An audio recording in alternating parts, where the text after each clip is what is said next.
Okay, so good day everyone. Uh, in this video, we are going to learn how to change the icon of an Android application. So changing the icon of your app or Android app involves updating the icon files in your project and configuring the app manifest. So below are the steps to do it. So number one is you need to prepare your icon. Okay, so before we change the icon of our app, make sure we prepared some images. Okay, so create an icon image in different resolutions to ensure compatibility with various device screen densities. Okay, so mag-create tayo ng images with different resolutions. Okay, so here are the recommended sizes for each density, right? So they are 1, 2, 3, 4, 5. So 5 different sizes for each densities. So in this lesson, I'm going to use the Adobe Photoshop to create these images, and we will set the size of each image. So for the medium density pixels, we have 48 by 48 pixels. For the high density pixels, we'll have 72 by 72 pixels, right? So, and then we will save those images in the file format using the PNG. So it is preferred file format for our icon, or we can use the JPEG or SVG. So in this video, we are going to use the PNG file. Okay. So let us prepare the images by opening the Adobe Photoshop. So here I have installed already the Adobe Photoshop. So search the Adobe Photoshop. I am using Adobe Photoshop CS6 portable. Actually, this is portable.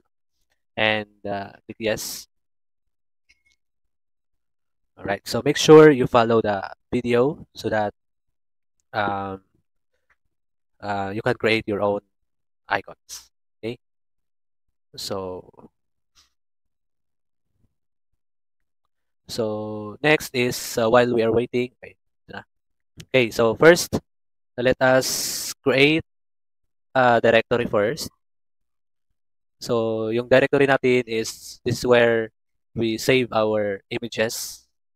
Okay. So let's say let's go to an drive D, and sige, in the drive D, we're going to create a new folder and rename that to, let's say, icons. Okay. Next, let us open the Adobe Photoshop. So according here, we are going to create images with screen densities like this, 48 by 48 pixels. So first, let's open the Adobe Photoshop, and let's open an image that you want to make your that will be your icon. So let's open an image, and here in the downloads, I think. So I'm going to use this image as my icon. So to start by creating this 48 by 48 pixels, I'm going to say create a new file, no? And here in the custom sizes, I'm going to set the measurement to pixels. And here for the width, according here in our notes, we have 48 by 48 pixels. So make sure you choose the pixels here. And for the width, you need to set that 48, and here 48. And for the resolution, since uh, this app, no, this icon will be using this image will be using our app icon. So make sure yung resolution natin is um, medyo mataas, no? Para hindi masira yung image, right? So the higher the resolution, I think um, mabigat siya, mabigat yung image, no? So for this tutorial, no, I'm going to use 100 resolution. Okay? So then I need to click the OK. And here, as you can see, this is the size of the 48 by 48 pixels. It is medium density pixels. So now let us drag this image no sa nakalagay nating size dito, which is 48, and then here. So as you can see, mas malaki yung image natin, yung original image compared to dito. So let us resize this image para mag-fit siya sa ating actual size. Okay? So using the Adobe Photoshop, use the Control T to transform the image, and then you resize that one to fit sa ating bagong image size. Okay? Ayan. So just fit the image. Okay. All right. So I think this is a pixelated, no? So the image is pixelated. Um, okay. Let's try another one. So let's say this image will save na lang, no? I-save natin siya into uh, smaller size. So here we can set the image of that picture. Pixels 48 by 48. Right. Again, image size 48. Okay. So you can see, since this is very small size, so may tendency siya na maging pixelated. Anyway, this image or this icon will be used na naman no sa mga small medium density pixels sa cellphone. So okay lang yan. So let us save as this. Save as. You go to Drive D, then icons, and this one, let's say 48 px. Okay. Think. Or this one, MDPI. So the title is MDPI, medium density pixels. Okay. Save. Alright, so next is we need to change the size of the image size by 72 by 72. Oops. Okay. Alright, so then save as HDPI. Drive D. HDPI. Okay. Next is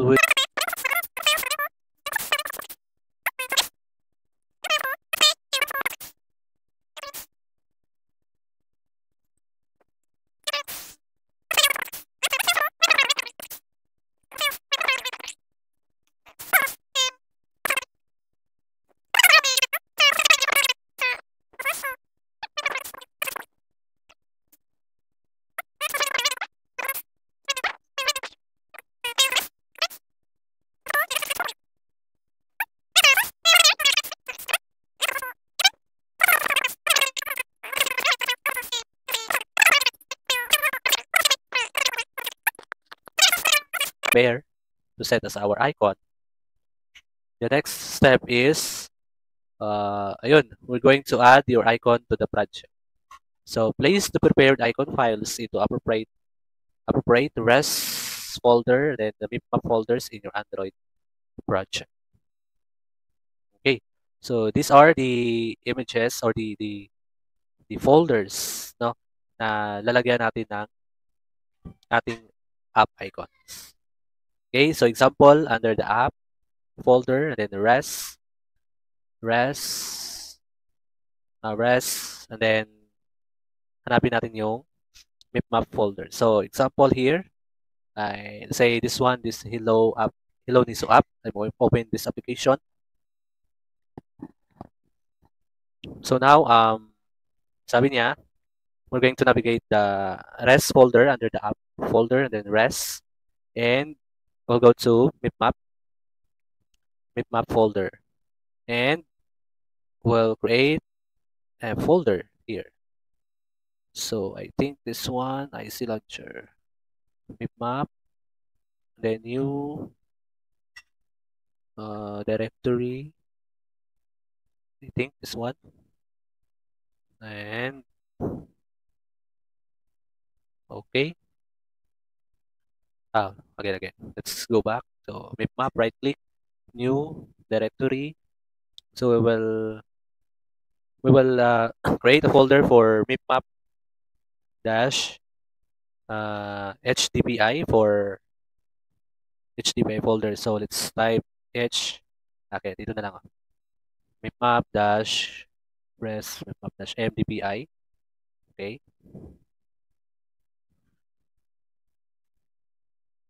Why was it not created? Again, you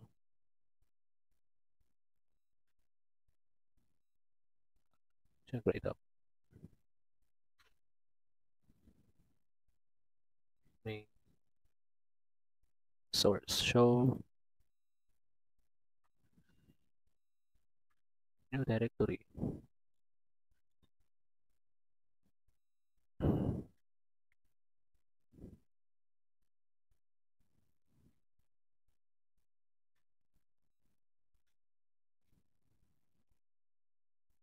Bakit? Ah, I see launcher. Let us try this one. You can copy the highlight and then drag it here for launcher. Why is it not creating? Should not create.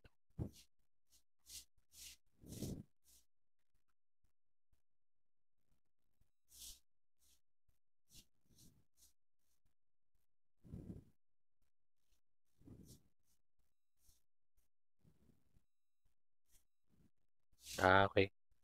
Copy, say icon, set. Hmm? Map, right click. I think we need to copy this one. Copy, then paste. Okay. Okay. All right. But it says Garechao. I think we need to rename this one.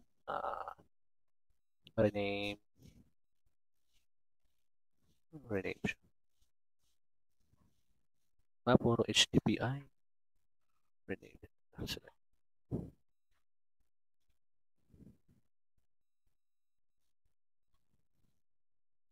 Hindi siya nag-create sa ano, yung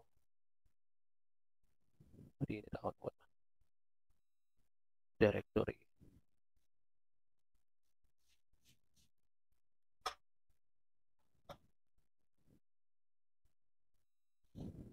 Hindi siya nag-create.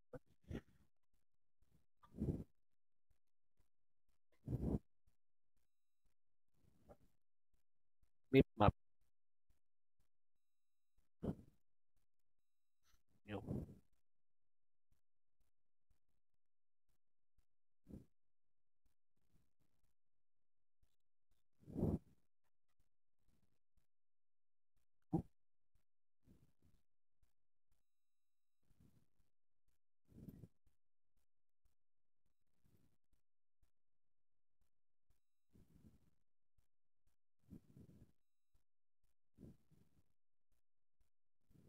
Sa Japan.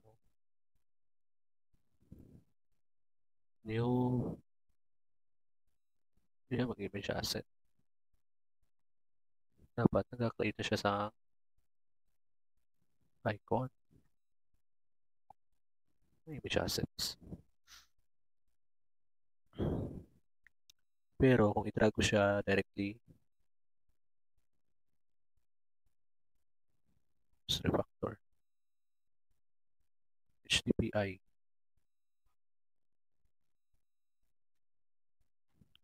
refactor,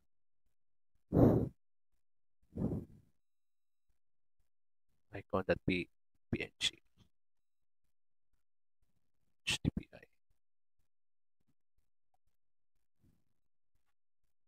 72.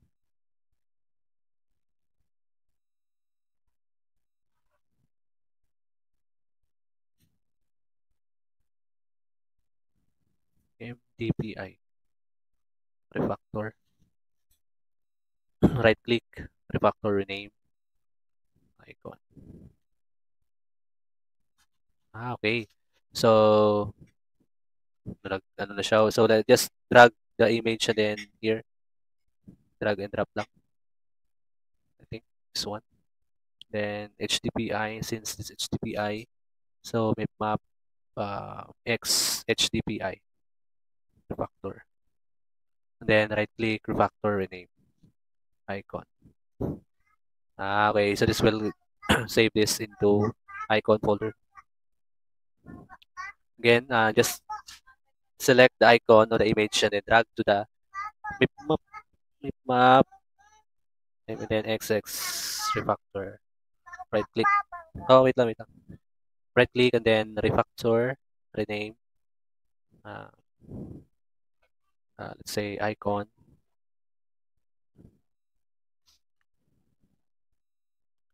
XXDPI.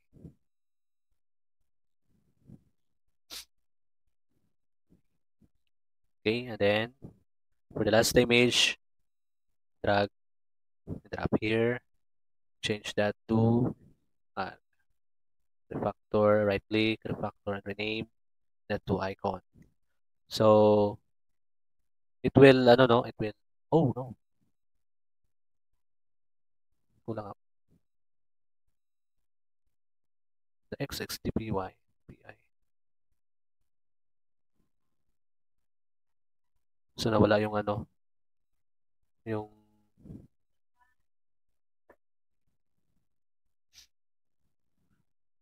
icon.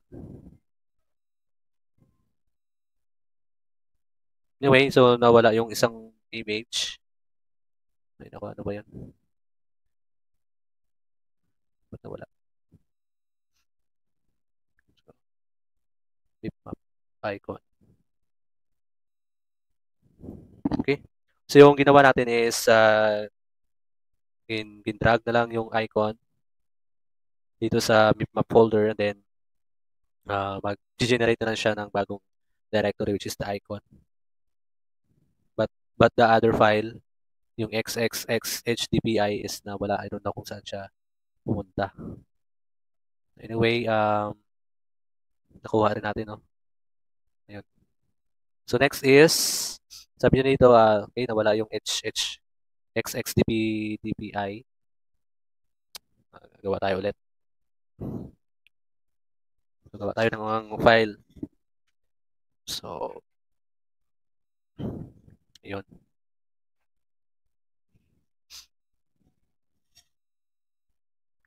Open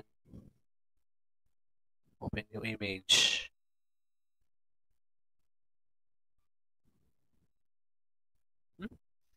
Save this to 192.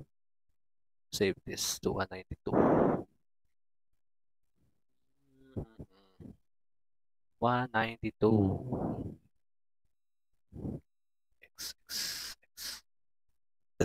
XXDPI. H. Save image size. Just save that to 192 by 192 pixels. Save as icons. Okay. All right. So here, we drag again to the Android Studio. Copy. Moving files when exists progress one update. Yes.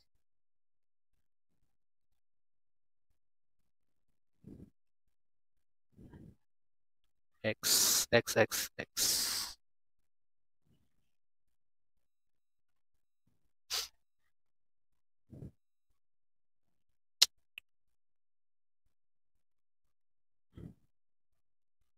Here, refactor to icon.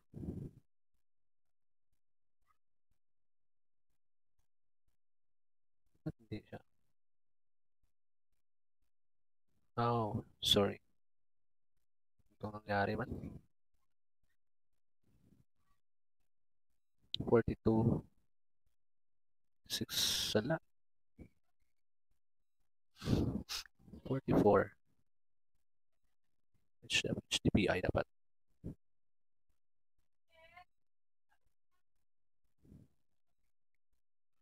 Again, let us image.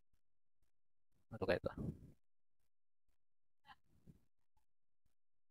DPI. 48. Okay. Save as.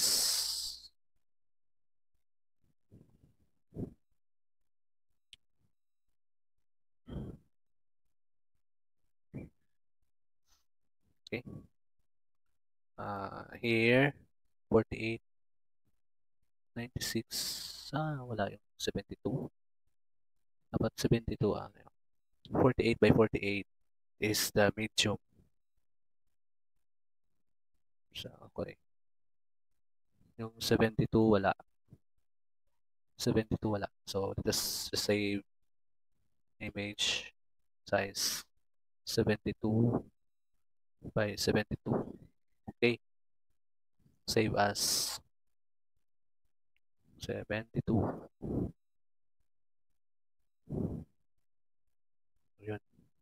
And yung nawala here, 96, okay. 42, and then the 192.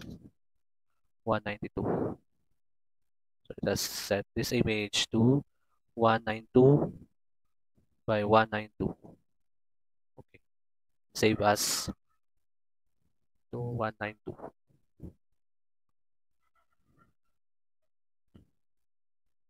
Okay. So let's try again. Trial and error how. Medium. So for the HDPI, we have 72 by 72. So this one, drag, paste.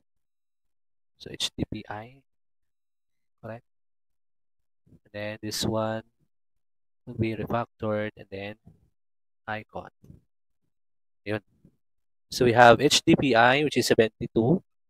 The medium DPI is 48. And 96 and 144. 96 by 96 PNG. No, nakuha ko ano. Okay. Next is the 192. Drag it here. Change that to XXX HDPI. Okay. Rename that to icon. Alright. So, meron na tayong 5 icons. Okay. 1, 2, 3, 4, 5. So, C, HDPI, PNG, 96, 144, and 192. Okay. So, we prepared already the icons of our application. So, next, gagawin natin is we need to update the app manifest. So, open Android manifest.xml file in your project. Then locate application tag and set the Android icon attribute to point to a new icon using the admin map resource directory. Example, in the manifest here, double click. Sabi niya, i-locate yung icon dito and i-type the resource directory. So here we have map and icon. As you can see, nag-change na yung icon dito. We need to test the application. So here I don't have, ayan. So meron tayong virtual device here. So let me run. So may dalawa tayong option no, kung saan natin i-deploy yung ating application. So first is you can use your cell phone or your physical device, okay, para mag-test ng ating application. And also you can use Android virtual device here. You can create a virtual device by clicking this plus button.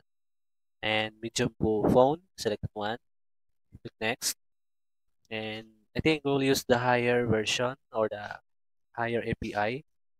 So since hindi mag-run yung ating app dito sa Nougat, because yung minimum API ng ating application ginawa is I think 31. So hindi siya mag-run sa 24. So let us use this vanilla ice cream since pasok naman siya sa API natin. Click, then finish. So mag-create siya ng new virtual device and then run this one. Let us start the Android virtual device. Okay, starting up. No, not yet. So we'll be using the emulator to test our application. Let us see if makita yung ating icon.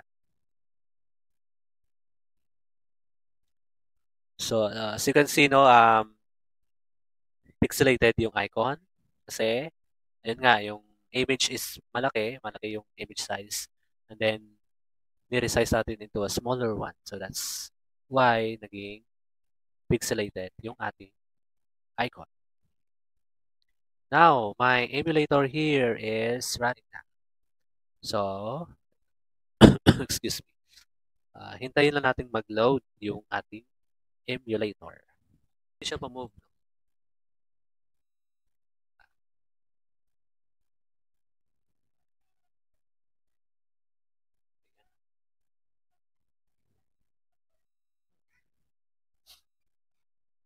Okay, so it's install finished. Install successfully finished. Alright, so ba't hindi nag-load yung ating icon? Okay, tayo natin. Back. It's back. Hindi makita yung icon. Saan yung icon? Oh, bakit? Below Niso. Ba't hindi niya nakita? Okay, let's go. App icon. I see launcher. So let's try this one. App icon. Remove. Oh, let's try again. So in this step, no, medyo technical yung ginagawa natin. But in the other option, no, to change the icon of your app is really use the image asset studio. So madali lang ito kasi yung ini-import mo lang yung image asset. Let's try again. Ayun, as you can see, ayan. So yung icon natin dito, pero wala siyang, hindi siya bilog, hindi siya round. Kasi yung change natin dito is dapat gawa tayo ng launcher, IC launcher round. So I think next natin gagawin siguro kasi hindi pa ako familiar dito on how to change or how to put an IC launcher round in the icon. So as you can see,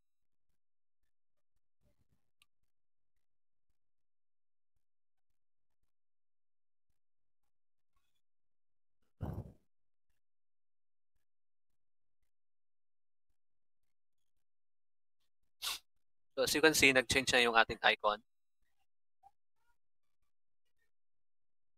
Ayan, no? So, i-click that one. So, mag-display yung ating icon.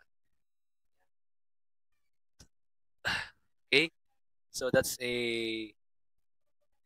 how you change your app icon, no, manually. But in the next step here, it is the easiest way to change your app icon. Okay, let me show you how to change that one. No.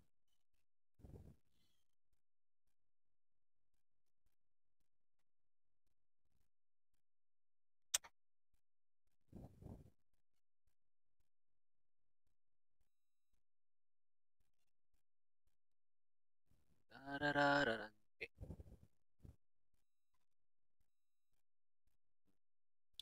So in the last step here is we'll be using the image asset studio.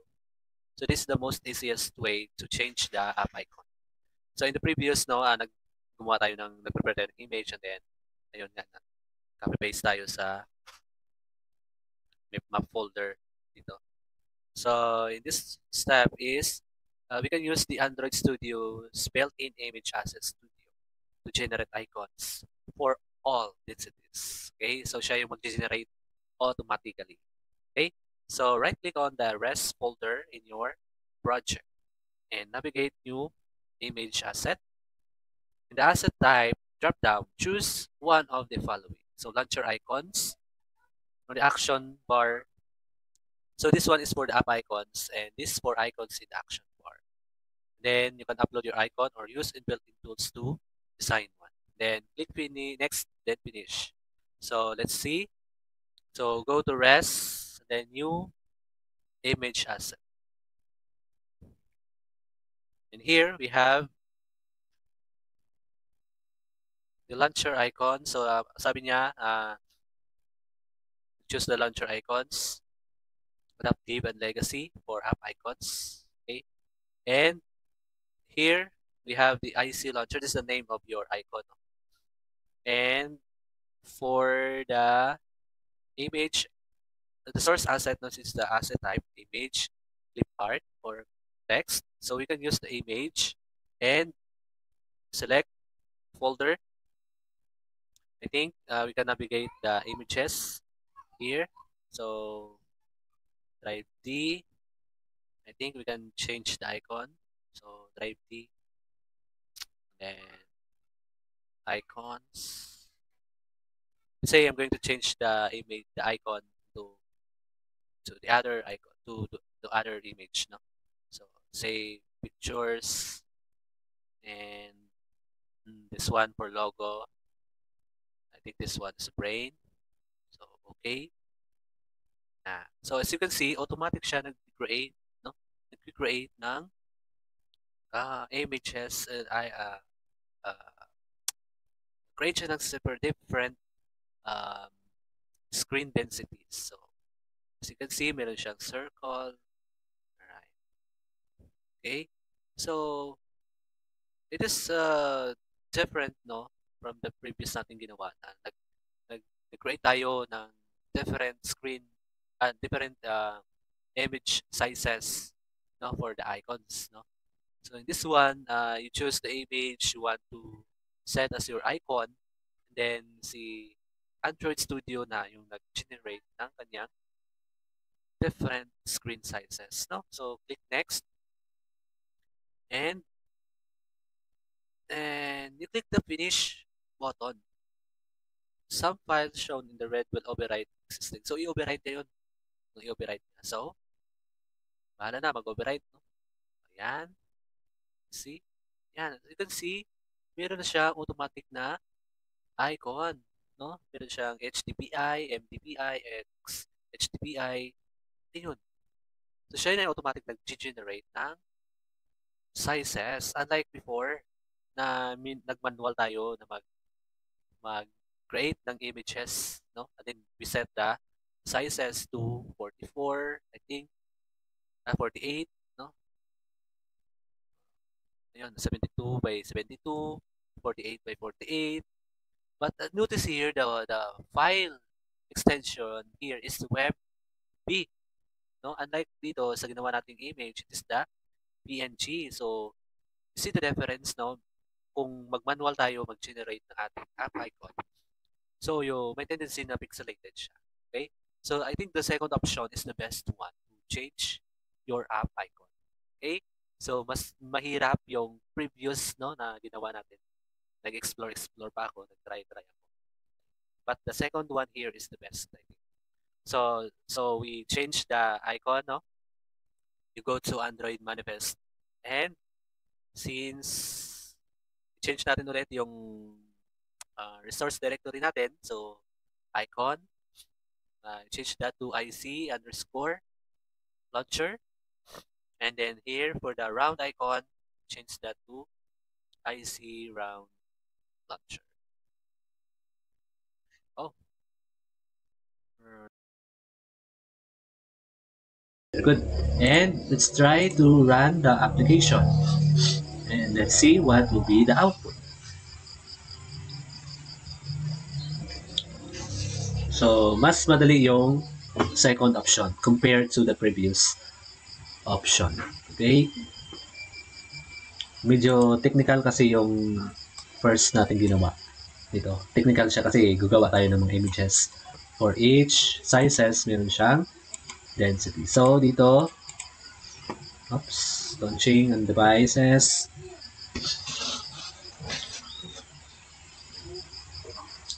Right, so as you can see, yun. And automatic siya nag-adjust yung icon. And as you can see here, the app icon here is meron siyang round, launcher round dito. Unlike sa previous natin ginawa is yung icon is square, so wala siyang round dito sa image. So let us zoom in.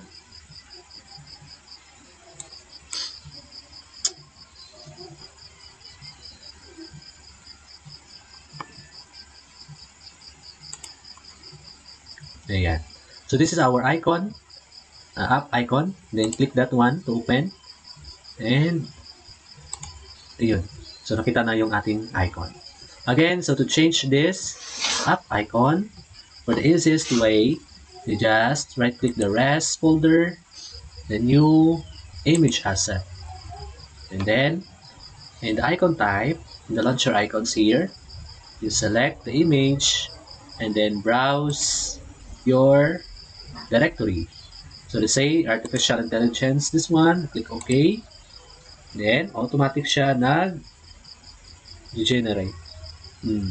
See, and then click next. Then sabi niya, some files shown in red will overwrite existing files. So i-overwrite niya, no? So click finish. And then tayin lang matapos. Okay? Ayun.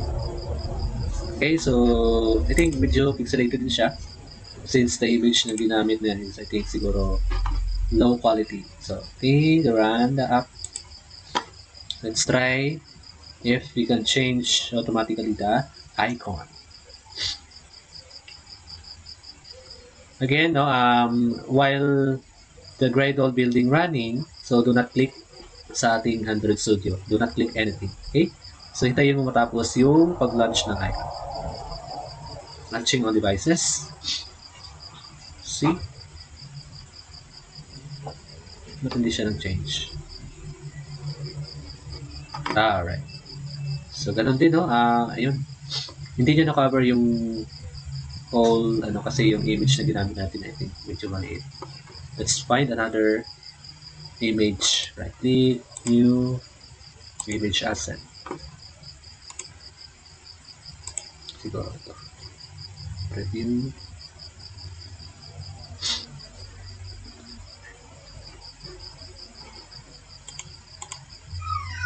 Ito, ayan. Again, another one. Oh. This one. Ang dami ko na human computer interaction.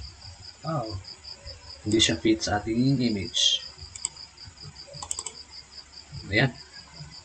Siguro, in my observation, maybe you can choose a high resolution, high screen, mataas malaki yung screen size or malaki yung size ng ating image na gagamitin para mag-fit siya dito. Okay. You can search na lang, no, sa Google or sa ChatGPT on kung anong minimum image size ng icon para at least sure tayo. Okay? So it's your siguro assignment na lang to search what is the minimum image size for the app icon para at least hindi tayo magta-trial and error. Okay? So it's your assignment na lang. So let's click next, then finish. Ayun, so nag-fit na yung ating icon. So run again.